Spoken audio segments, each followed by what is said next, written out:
জানেন তো, আমি অনেকের রান্নাঘরে দেখেছি যে রান্নাঘরে যেখানে স্ল্যাব আছে, যেখানে আমরা রান্না করি, সেই স্ল্যাবের মধ্যে একটা পার্টিশন করা আছে। মার্বেল দিয়ে হোক, প্লাই দিয়ে হোক, দরকার হলে খুন্তি দিয়েও হোক, একটা পার্টিশন করা আছে। সেই পার্টিশনের একদিকটা নিরামিষ আর একদিকটা আমিষ, অনেকটা ওই ইন্ডিয়া পাকিস্তানের বর্ডারের মতো। এদিককার জিনিস ওদিকে যাবে না, ওদিককার জিনিস এদিকে যাবে না। আর যদি সেটা হয়ে যায় তাহলে ব্যাস শুরু হয়ে গেল ঘরে। সেসব বাদ দিন। এইবারে নিরামিষ আর আমিষ পার্টিশন শুধু নয়, সেখানে আবার দুটো করে ওভেনও আছে। একটা নিরামিষের ওভেন যেখানে শুধুমাত্র নিরামিষই রান্না হবে, আর একটা আমিষের ওভেন যেখানে শুধুমাত্র আমিষ রান্না হবে। ঠিক আছে? আবার দুটো সিলিন্ডারও আছে, আলাদা আলাদা, নিরামিষই আমিষ। ঠিক আছে? এইবারে আপনি ধরুন নিরামিষিতে রান্না করছেন, কিছু রান্না করছেন, আলু ভাজছেন, পটল ভাজছেন, বেগুন ভাজছেন, ভাজুন, কোনো অসুবিধা নেই।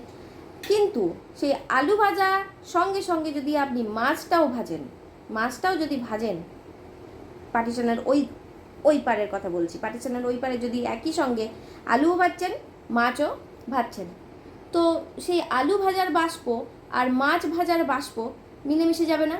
তখন আপনার গোটা রান্নাঘরটা আঁশ হয়ে যাবে না? বলুন তো। যদি এমনটা হয় তাহলে রান্নাঘরটাকে অমনি ইন্ডিয়া পাকিস্তান বানানোর কী দরকার আছে বলুন তো।